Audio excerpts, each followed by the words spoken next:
Hello dear students, I am Dinesh Kumar Singh. Welcome to my channel Grammar Point. We are going to discuss about mixed sentences of narration in this lecture. जैसा कि हम लोगों ने बारी बारी से assertive sentence, interrogative sentence, imperative sentence, optative sentence और exclamatory sentence के बारे में अध्ययन किया, हमने आप लोगों को वन शॉर्ट वीडियो भी दिया. अब in this lecture we are going to discuss about how we make indirect speech of mixed sentences. Mix sentence के इनडायरेक्ट स्पीच को हम कैसे बनाएंगे, इसके बारे में हम डिटेल चर्चा करेंगे. तो जैसा कि आप लोग जानते हैं कि 5 प्रकार के सेंटेंसेस के बारे में हम चर्चा कर चुके हैं. उसके नियम के बारे में, उसे कैसे बनाते हैं, सेपरेटली इसकी हम चर्चा कर चुके हैं. तो इसमें भी हमको सेंटेंस रिकॉग्नाइज करना पड़ेगा. सेंटेंस कौन सा है, उस सेंटेंस के अनुसार हमको रिपोर्टिंग वर्ब का प्रयोग करना पड़ेगा, उसके अनुसार हमें कंजंक्शन का प्रयोग करना पड़ेगा और उसके बाद आपस में उसको जोड़ दिया जाएगा. एग्जाम्पल के तौर पर अगर वो एसर्टिव सेंटेंस है तो एसर्टिव सेंटेंस में सेड टू को टोल्ड में बदला जाएगा, या भाव के अनुसार रिमाइंडेड का प्रयोग किया जाता है. इसमें सेंस के अनुसार भी रिपोर्टिंग वर्ब को बदला जाता है. एसर्टिव सेंटेंस के बाद अगर इंट्रोगेटिव सेंटेंस आया तो उसका नियम क्वेश्चन वर्ड से अगर शुरू होता है तो वही क्वेश्चन वर्ड कंजंक्शन का काम करेगा. अगर auxiliary verb is, am, are, was, were, had, have, had से शुरू होता है तो कंजंक्शन इफ या वेदर आएगा. इसी तरह से इंपरेटिव सेंटेंस की बात ले ली जाए, ऑर्डर, एडवाइज और रिक्वेस्ट की बात आती है तो इसमें सेड टू को उसी अनुसार एडवाइज, ऑर्डर या रिक्वेस्टेड में परिवर्तित किया जाता है. इंपरेटिव सेंटेंस में इन्फिनेटिव टू का प्रयोग करते हैं या लेट अस के लिए कंजंक्शन दैट का प्रयोग किया जाता है. एक्सक्लेमेटरी सेंटेंस के बारे में हमने चर्चा किया है. एक्सक्लेमेटरी सेंटेंस में exclaimed with Joy, exclaimed with serow या एक्सक्लेम्ड विद जो है सरप्राइज का भी प्रयोग करते हैं. अगर हाउ या व्हाट ये से शुरू है तो सेड टू को एक्सक्लेम्ड में बदलते हैं. तो इस तरह से हमने चर्चा किया है. ऑप्टेटिव सेंटेंस में रिपोर्टिंग वर्ब को वेस्ट या प्रेट में बदला जाता है. इसमें कंजंक्शन दैट का प्रयोग करते हैं ऑप्टेटिव सेंटेंस में. तो अब हम चलते हैं कि how we make mix sentences. हम मिक्स सेंटेंस के इनडायरेक्ट स्पीच कैसे बनाते हैं इसके बारे में हम चलते हैं. तो इसके लिए हम अलग अलग पहले सेंटेंसेस को बना लेते हैं और बनाने के बाद उसको जोड़ देते हैं. तो अब हम चलते हैं, एग्जाम्पल के तौर पर हम आपको समझाने का प्रयास करेंगे. जैसे पहला एग्जाम्पल हम लेते हैं, the teacher became angry with the student and said. The teacher became angry with the student and said, why have you again disturbed the class in this way? I have told you before that when I am speaking you should be silent. Leave the room and don't return today. ये sentence आपका देखिए लिखा हुआ है. अब इसमें आप देख रहे हैं कि पहला सेंटेंस आपका इंट्रोगेटिव सेंटेंस है. पहला क्या है, why have you again disturbed the class in this way? This is interrogative sentence. ये क्या है, हेलो स्टूडेंट्स, ये क्या है, इंट्रोगेटिव सेंटेंस है. तो इसको हम इंट्रोगेटिव सेंटेंस का रूल लगा करके बनाएंगे. अब हम चलते हैं दूसरा sentence, I have told you before that when I am speaking you should be silent. This is assertive sentence. This is assertive sentence. ये असर्टिव सेंटेंस है, इसमें हम असर्टिव सेंटेंस का नियम लगाएंगे. और तीसरा आपका वाक्य है, leave the room and don't return today. Leave the room, कमरे को छोड़ दो, एंड डोंट रिटर्न टुडे, और आज वापस मत लौटो. तो ये क्या है आपका, ये आपका इंपरेटिव सेंटेंस है. ये क्या है, इंपरेटिव सेंटेंस है. तो हमने जान लिया कि इस सेंटेंस में 3 प्रकार के सेंटेंस प्रयोग किए गए. पहला है आपका इंट्रोगेटिव सेंटेंस, दूसरा असर्टिव सेंटेंस और तीसरा आपका इंपरेटिव सेंटेंस। तो अब हम hello guys concentrate your mind, और हम देखते हैं अब कैसे इसको बनाया जाता है, इसके बारे में देखते हैं, चर्चा करते हैं। तो अब इसको ऐसे लिखेंगे इनडायरेक्ट में। इनडायरेक्ट में क्या करते हैं, द टीचर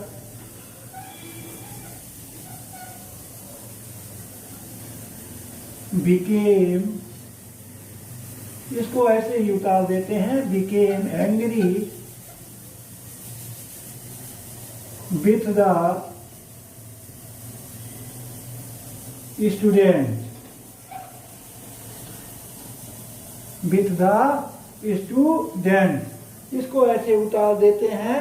एंड क्या हो जाएगा, एंड आस्क्ड हिम, किससे पूछ रहा है, स्टूडेंट से, तो एंड आस्क्ड हिम, हिम क्यों लगा, यू को बदलना है इस नाते यहां हिम लगा दीजिए, एंड आस्क्ड हिम। अब आस्क्ड क्यों लगा, इस पर ध्यान दीजिए, आस्क्ड इस नाते लगा क्योंकि ये इंट्रोगेटिव सेंटेंस है। क्या है, इंट्रोगेटिव सेंटेंस है, आस्क्ड हिम। अब देखिए ये क्वेश्चन मार्क से शुरू है, किससे शुरू है, वो क्वेश्चन वर्ड से शुरू है, तो क्वेश्चन वर्ड से शुरू है तो वाई ऐसे ही लिख दीजिए, वाई आपने लिख दिया। अब यू को किसमें बदलेंगे, यू चेंज इनटू ही, किसमें बदलेंगे, ही में, क्योंकि सेकेंड पर्सन का प्रोनाउन हमेशा ऑब्जेक्ट के अनुसार बदलता है। Why he had, Why he had, why he had, क्या लाएंगे, have को had में बदलेंगे। Why he had again, again disturbed, disturbed the class, disturb the class in that way, जिसको किस में बदलते हैं, that में, in that way। अब यहां तक हमारा क्लियर हो गया। The teacher became angry with the student and asked him, asked क्यों लगा, क्योंकि ये इंट्रोगेटिव सेंटेंस है, asked him why he had again disturb the class in that way.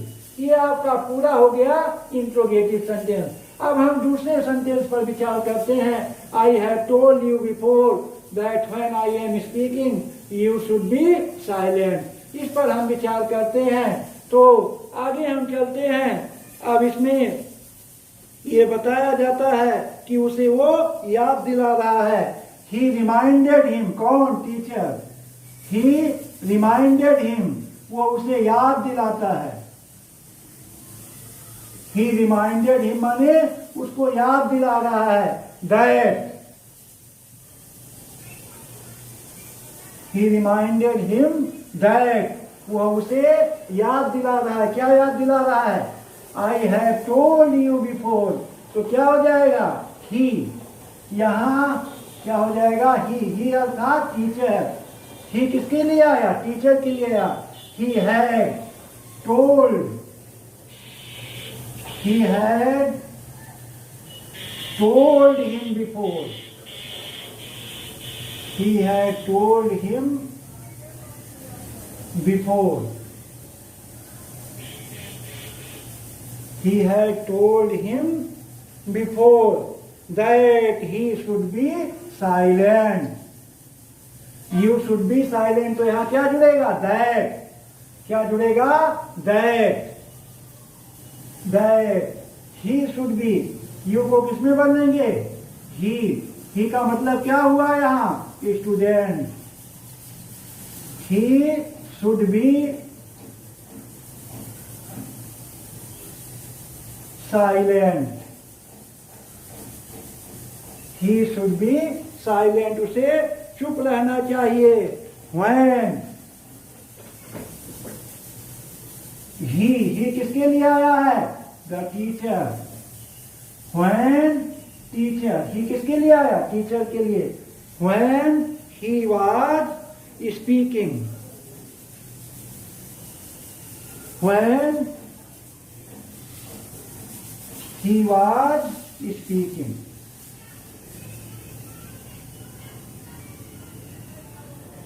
When he was speaking. अब हमारा assertive sentence का काम पूरा हो गया. He reminded him. टीचर उसे याद दिलाता है that he had told him before. वो उससे पहले भी कह चुका था that he अर्थात स्टूडेंट should be silent. उसे चुप रहना चाहिए when he was speaking. जब वो बोल रहा था. ही किसके लिए आया? टीचर के लिए आया.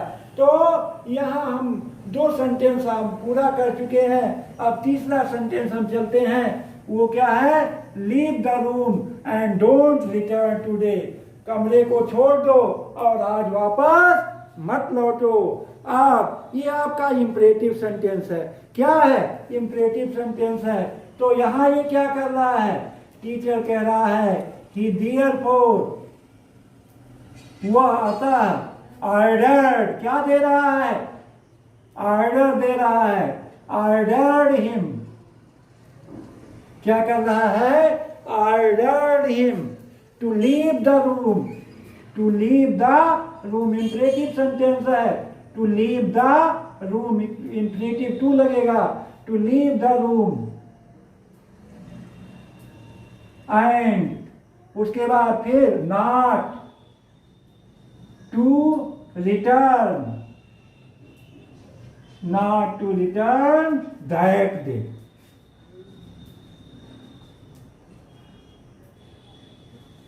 Not to return that day. अब इस तरह से आप देखिए मिक्स सेंटेंस बहुत ही आसान हो गया. इसके माध्यम से हम एक तीर से 2 निशाना साध रहे हैं. अब मिक्स सेंटेंस भी बना रहे हैं और हमारा रिवाइज भी हो जा रहा है. हमारा इनडायरेक्ट स्पीच क्या हो जा रहा है? रिवाइज हो जा रहा है. पहले हमने इंट्रोगेटिव सेंटेंस का प्रयोग किया और उसके रूल रेगुलेशन लगाए. उसके बाद फिर अफर्मेटिव का तुरंत हमारे दिमाग में अफर्मेटिव आया. अब यहाँ रिमाइंडेड जो है भाव के अनुसार, क्योंकि वो याद दिला रहा है एक बार टीचर स्टूडेंट से अपनी बात कह चुका था, उसके बाद भी वो नहीं मान रहा है, तो रिमाइंडेड का प्रयोग हुआ. He reminded him that he had told him before. वो उससे पहले भी कह चुका था दैट ही किसके लिए? स्टूडेंट के लिए. He should be silent when he अर्थात teacher was speaking. he therefore order दे रहा है to leave the room and not to return that day.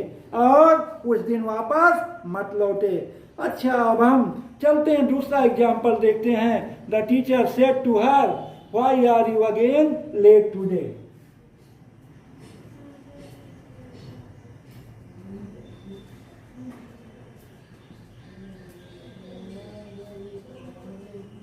The teacher said to her, comma inverted comma में, why are you again late today? Why are you again late today? Why are you again late today? Question mark. और आगे क्या है? I have taught the lesson. I have taught the lesson. I have taught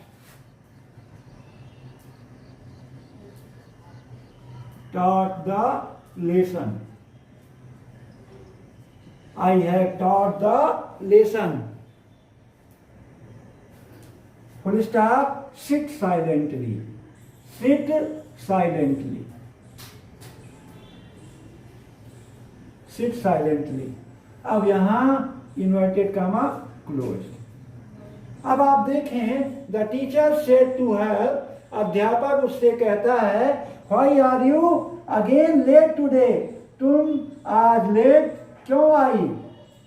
Why are you again late today?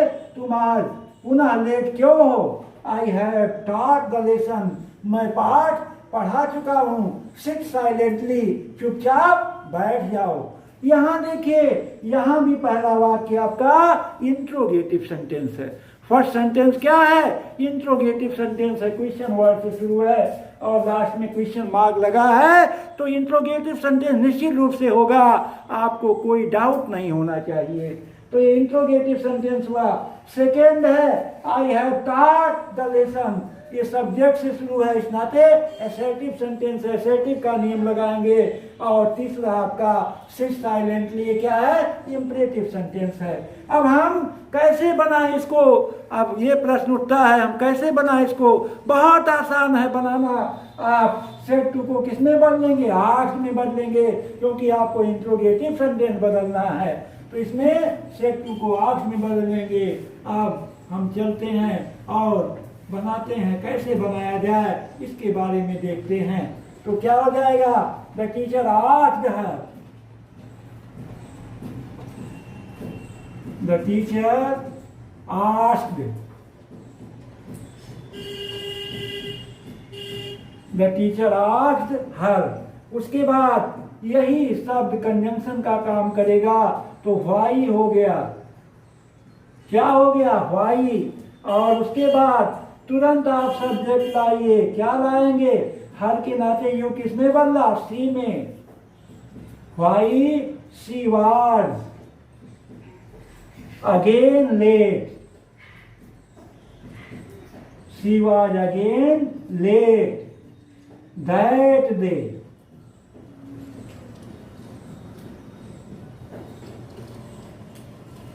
She was again let that day. ये आपका mission पूरा हुआ।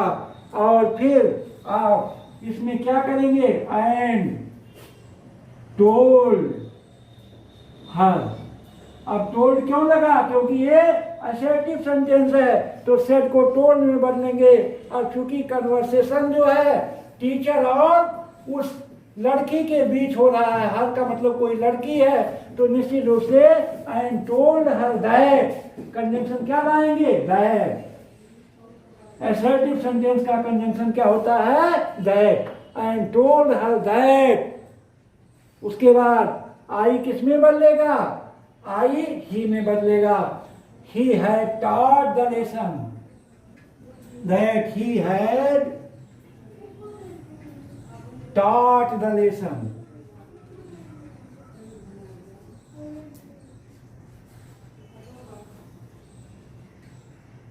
He had taught the lesson. हमारा दूसरा sentence assertive sentence भी पूरा हो गया। अब तीसरा हमको आगे से जोड़ना है, सिट साइलेंटली, चुपचाप बैठ जाओ। क्या कर रहा है? ऑर्डर दे रहा है। क्या कर रहा है? ऑर्डर दे रहा है। The teacher ordered her. The teacher ordered her.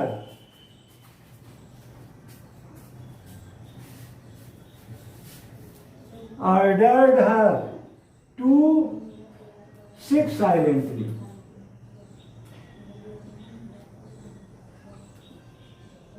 To sit silently ये imperative sentence है, सेट को ऑर्डर में और कंजंक्शन टू का प्रयोग किया। तो इस तरह से हम जो है मिक्स सेंटेंस का इनडायरेक्ट स्पीच बनाते हैं। अगला हम चलते हैं आगे, अगला पड़ाव हमारा है वो देखते हैं और एग्जाम्पल के माध्यम से आपको क्लियर कराते हैं कि मिक्स सेंटेंस वास्तव में कैसे बनाया जाता है।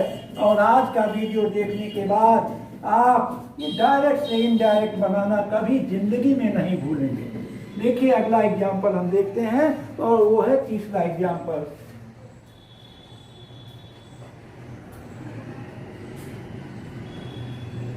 डायरेक्ट ये है, the teacher said to his son, where are you going? The teacher said to his son, comma inverted comma में, where are you going? Where are you going? तुम कहाँ जा रहे हो? When will you come back? When will you come back?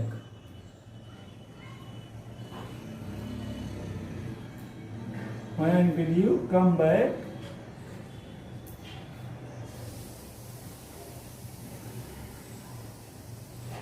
अब ये बहुत आसान है. The teacher said to his son, Where are you going? तुम कहाँ जा रहे हो? When will you come back? तुम कब वापस लौटोगे? तो बहुत आसान है. यहाँ ये इंट्रोगेटिव सेंटेंस है. said to को asked में बदलिए. The teacher asked his son. The teacher asked his son. His son. उसके बाद कंजंक्शन, वही where कंजंक्शन का काम करेगा. where his son के नाते यहाँ ही का प्रयोग होगा. where he was going. where he was going. and जोड़िए इस वाक्य को. and when he would come back. when he would come back. बहुत आसान है. when he would come back आपका बन गया. The teacher asked his son. क्यों asked लगा? इंट्रोगेटिव सेंटेंस के नाते इसका ऑब्जेक्ट भी दिया गया है. और where कंजंक्शन जो है, क्वेश्चन वर्ड ही कंजंक्शन का काम करेगा. उसके बाद इसको असर्टिव सेंटेंस में कन्वर्ट कर देते हैं. he was going and when he would come back. and when he would come back. अगला चलते हैं. The teacher said to the principal. The teacher said to the principal. Comma inverted comma में thank you sir.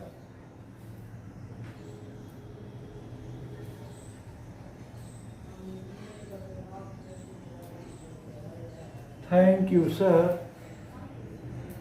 Your advice will certainly guide me.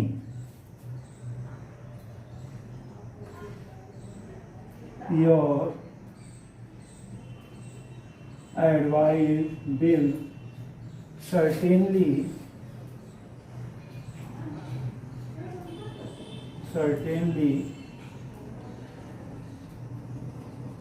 guide me. Inverted comma close. अब हमने बताया था आपको bell है, थैंक है, इन सबको क्या बना दिया जाता है? ऑब्जेक्ट बना दिया जाता है. क्या बनाया जाता है? ऑब्जेक्ट बनाया जाता है. और सर के नाते रिस्पेक्टफुल्ली का प्रयोग अवश्य करते हैं. किसका प्रयोग करते हैं? रिस्पेक्टफुल्ली का प्रयोग करते हैं. तो the boy thank the boy.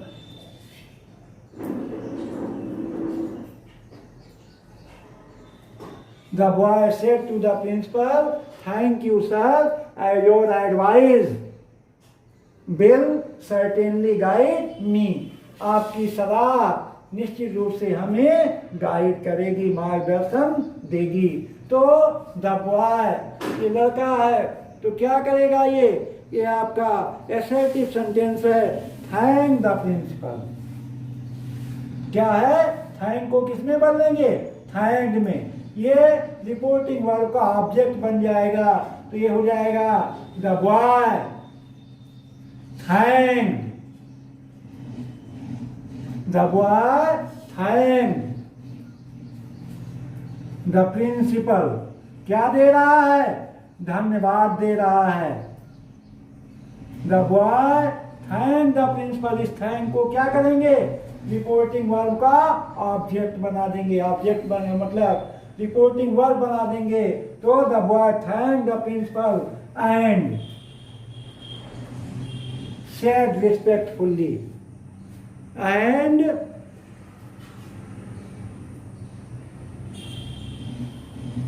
Thanked the principal and said respectfully. And said, आप respectfully क्यों लगा? सर के नाते.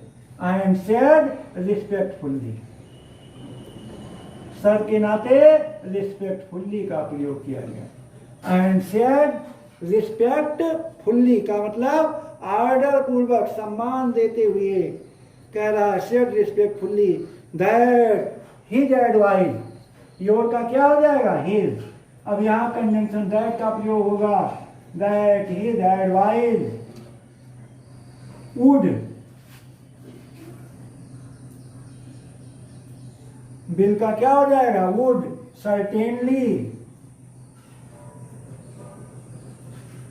certainly guide और me change into him. certainly guide him. ये आपका आसानी से बन गया. अगला, the landlord ordered the farmer go away and don't stand at the door. the landlord. अगला पांचवा एग्जाम्पल हम लेते हैं. the landlord means जमींदार. the landlord said to the farmer,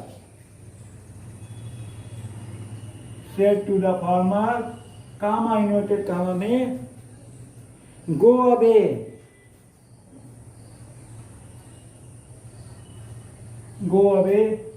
and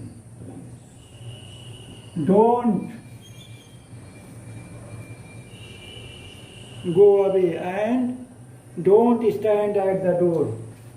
Don't stand at the door.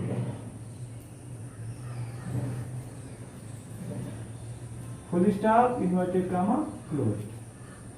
अब ये आपका imperative sentence है. यहाँ लैंडलॉर्ड फार्मर को क्या कर रहा है? आदेश दे रहा है. क्या कर रहा है? आदेश दे रहा है. लैंडलॉर्ड फार्मर को आदेश दे रहा है. जब भी आदेश, सलाह या निवेदन का भाव हो, तुरंत आपकी घंटी बजनी चाहिए दिमाग की कि ये इंपरेटिव सेंटेंस निश्चित रूप से है. तो सेड टू को किस में बदलेंगे? ऑर्डर्ड में बदलेंगे. The landlord ordered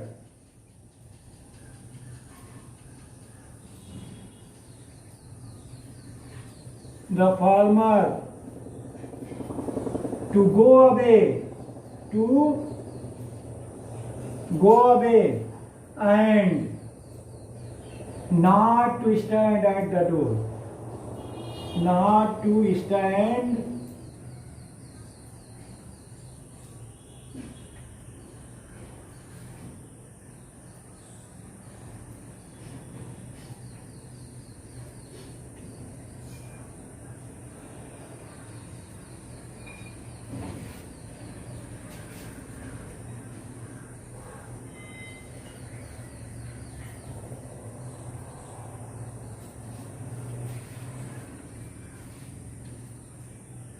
not to stand at the door. Not to stand at the door. दरवाजे पर मत खड़े हो. ये आपका क्या है? ये आपका मतलब इंपरेटिव सेंटेंस है. इंपरेटिव सेंटेंस में सेड टू को ऑर्डर में बदला और टू का प्रयोग किया. डोंट में टू को हटा करके नॉट के बाद टू लगा दिया. अब आगे हम चलते हैं. अगला एग्जाम्पल लेते हैं.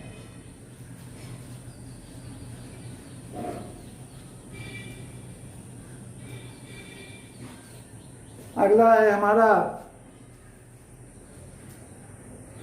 द जज informs the police people. The जज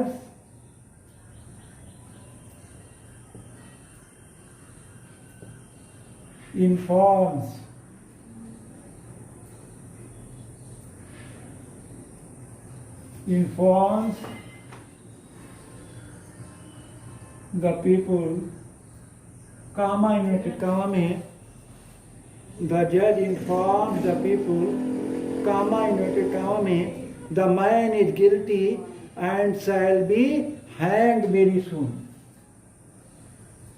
The man is guilty and the man is guilty and shall be hanged very soon.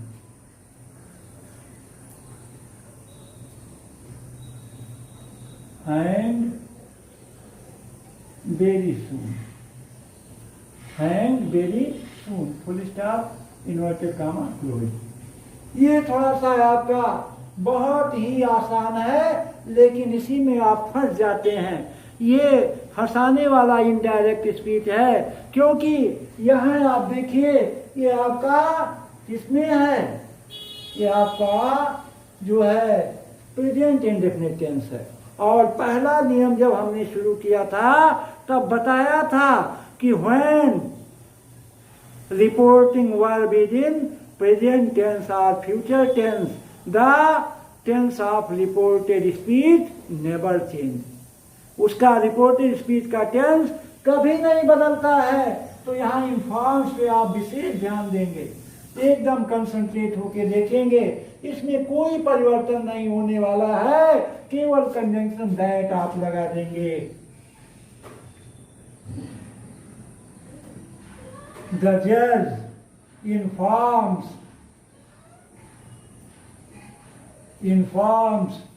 the people, कोई परिवर्तन नहीं होगा, केवल इन्फॉर्म्स के नाते।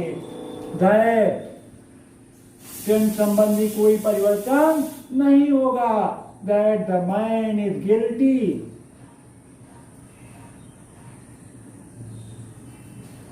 And shall be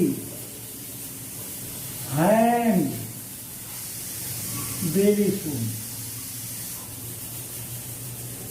Shall be hanged very soon. इसमें कोई परिवर्तन नहीं होने वाला है, क्योंकि हमने बताया कि यहाँ आपको ध्यान देना है, ये आपका प्रेजेंट इंडेफिनिट टेंस में, प्रेजेंट इंडेफिनिट टेंस में होने के नाते टेंस संबंधी कोई परिवर्तन होने वाला नहीं है। अगला है द टीचर। ये देखिए आपका कन्वर्सेशन वाला है, कन्वर्सेशन पर थोड़ा सा चर्चा करते हैं। द टीचर, अध्यापक ये जो है कहता है, क्या कह रहा है, have you finished your school work, have you finished your school work, have you finished your school work?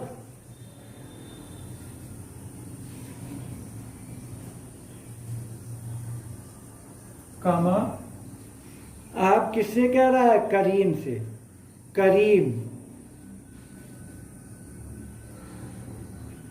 Karim, full stop और question mark, inverted comma, close.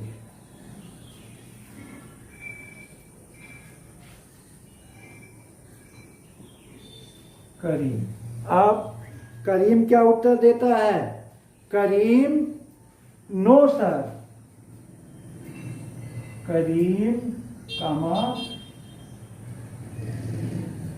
No sir, no sir.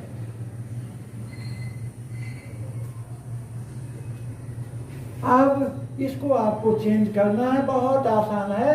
यहाँ जो है कन्वर्सेशन है, dialogue के form में है। किसका dialogue हो रहा है, टीचर का और करीम का, टीचर का और करीम का।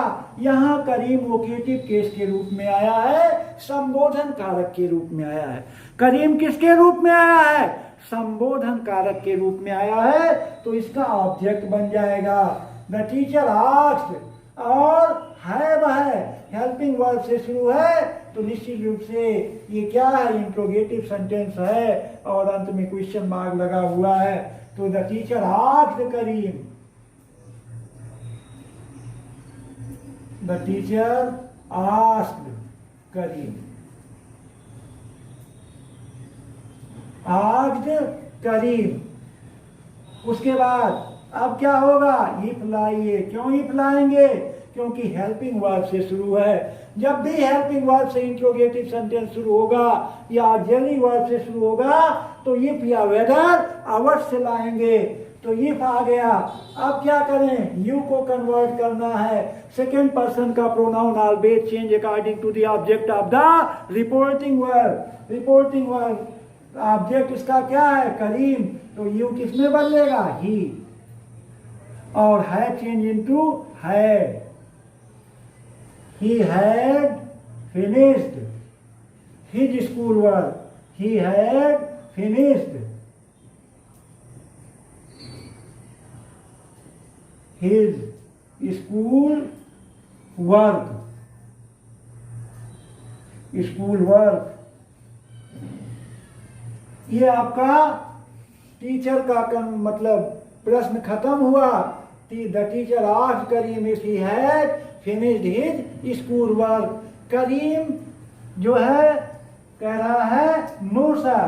हमने पहले भी चर्चा किया है कि जब हेल्पिंग वर्ब से या ऑक्सिलरी वर्ब से क्वेश्चन शुरू किया जाता है तो उसका उत्तर या तो हम यस में देते हैं या नो में देते हैं।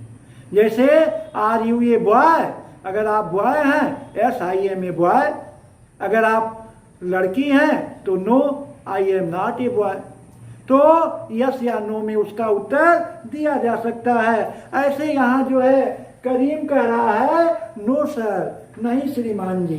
क्या कह रहा है, नो सर, नहीं श्रीमान जी, मैंने अपना होमवर्क पूरा नहीं किया। तो करीम रिप्लाइड कर रहा है, उत्तर दे रहा है। अब सर का भी प्रयोग कर दिया तो रिस्पेक्टफुल्ली हो जाएगा। क्या हो जाएगा, रिस्पेक्टफुल्ली हो जाएगा। Karim replied, Karim replied रिस्पेक्टफुल्ली।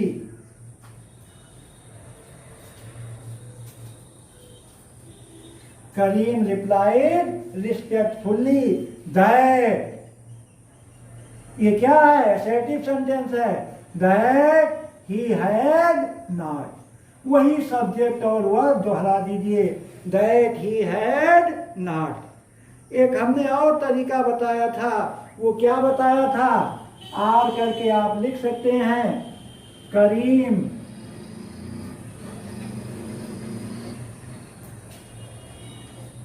Replied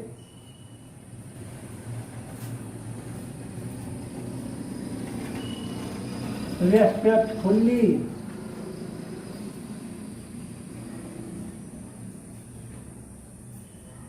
in negative. यह भी आपका 100% सही होगा। ये आर करके है, चाहे आप यहीं समाप्त कर दिए, इस तरह से लिखिए Karim replied respectfully that he had not, या Karim replied respectfully in negative. अगर यस है तो रिप्लाइड इन अफर्मेटिव और नो है तो रिप्लाइड इन निगेटिव। इसकी चर्चा की जा चुकी है। अगला हम एक और एग्जाम्पल लेते हैं। पंडित नेहरू सेड,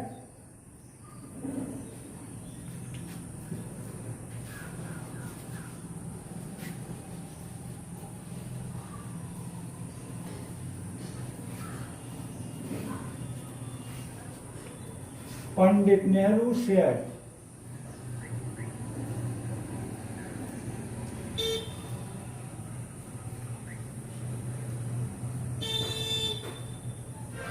कामा यूनाइटेड कामा में ladies and gentleman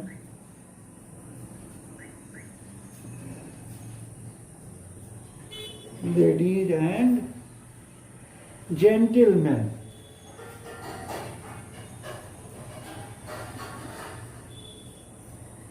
gentlemen, ladies and gentlemen, the whole society is responsible for the prevalence of corruption in the country. The whole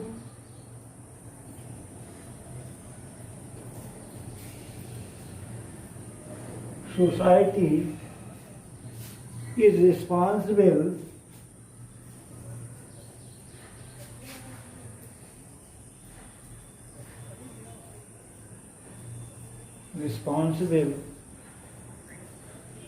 the whole society is responsible for the corruption, for the prevalence, for the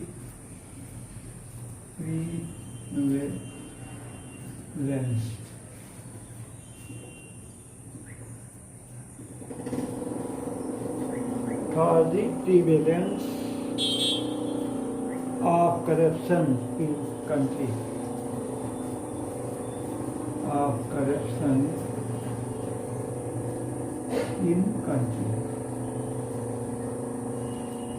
Full stop, inverted comma, close.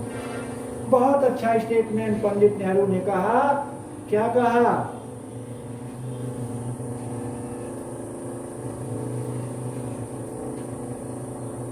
Pandit Nehru ने कहा, ladies and gentleman, महिलाओं और पुरुषों, the whole society, पूरा समाज, is responsible for the prevalence of corruption in the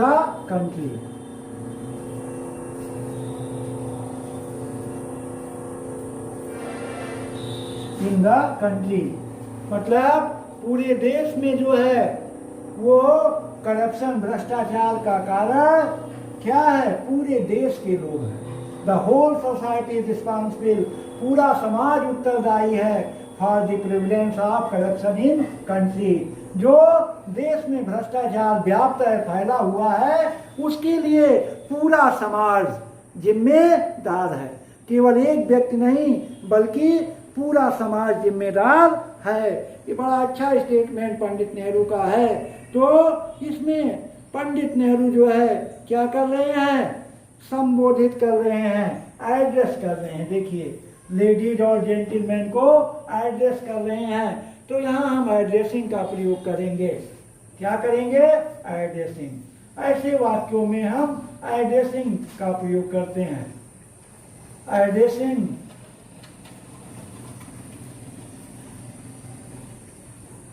ladies and gentleman, Pandit Nehru said,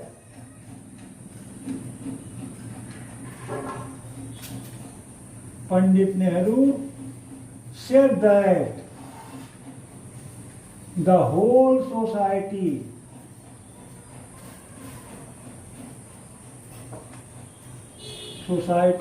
was responsible. इसको किसमें बदलेंगे? was में। Responsible for the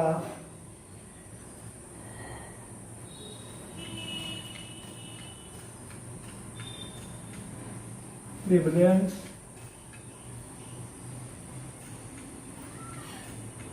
of corruption in the country। अब ऐसे वाक्यों में मुख्य रूप से ये एग्जाम्पल लेने का मतलब आपको था हमको एड्रेस का प्रयोग से अवगत कराना। यहाँ Pandit Nehru addressing ladies and gentleman, Pandit Nehru share, Pandit Nehru महिलाओं को और पुरुषों को संबोधित करते हुए कहते हैं that the whole society was responsible for the prevalence of corruption in the country. तो इस तरह से मिक्स सेंटेंस को हम इसी तरह से बनाते हैं और आप इसका प्रयास करेंगे। हमें उम्मीद है प्रैक्टिस मेक्स अस परफेक्ट, अभ्यास हमें पूर्ण बनाता है। बार बार हम प्रैक्टिस करेंगे तो निश्चित रूप से हम डायरेक्ट इनडायरेक्ट में कभी भी फेल नहीं होंगे और हम अवश्य सफल होंगे, कामयाब होंगे। इसी के साथ thank you for watching the video.